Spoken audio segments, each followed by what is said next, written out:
Touch screen 2-in-1 device, যেটা আপনি tablet মোডে ইউজ করতে পারবেন, এই ধরনের ডিভাইসগুলো যারা ইউজ করতে যাচ্ছিলেন তাদের জন্য এইচপির আমাদের কাছে একটা লেটেস্ট মডেল অ্যাভেলেবেল হয়ে গেছে, কোরাই 5 এর 8 generation, 16 GB RAM, 8 GB graphics, 256 GB SSD, একেবারে ফুললি ফ্রেশ কন্ডিশন। ল্যাপটপে ডুয়েল ক্যামেরা সেটআপ পাবেন, এখানে একটা ক্যামেরা পাচ্ছেন ব্যাক ক্যামেরা, তার পাশাপাশি আপনি ফ্রন্ট ক্যামেরাও পাচ্ছেন। ফ্রন্ট ক্যামেরাটা শাটার সিস্টেম আছে, সেক্ষেত্রে প্রাইভেসি মোডও ইউজ করতে পারবেন।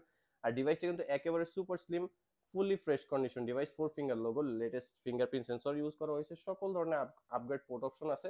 যারা একটা স্মার্ট ডিভাইস চাচ্ছিলেন, তার পাশাপাশি একটা ভালো পাওয়ারফুল ডিভাইস যেটা একেবারে সুপার স্মার্ট হতে হবে, তাদের জন্য ট্যাবলেট শেপেও কিন্তু আপনি এটাতে একটা ল্যাপটপের পারফরমেন্স পাবেন। কজ এটা ডিসপ্লে রেজলিউশন কিন্তু একেবারে 3K ডিসপ্লে রেজলিউশন, সেক্ষেত্রে আপনি ডিসপ্লে কালার অ্যাকুরেসি কিন্তু খুবই সুন্দর পাবেন। 3K রেজলিউশন পেয়ে যাচ্ছেন, একেবারে খুব নিখুঁত টাচ স্ক্রিন একটা ডিসপ্লে। আর একেবারে টপ কোয়ালিটির ব্যাং অ্যান্ড অলপসনের সাউন্ড সিস্টেম ইউজ করা হয়েছে, হেডফোন পোর্ট আছে।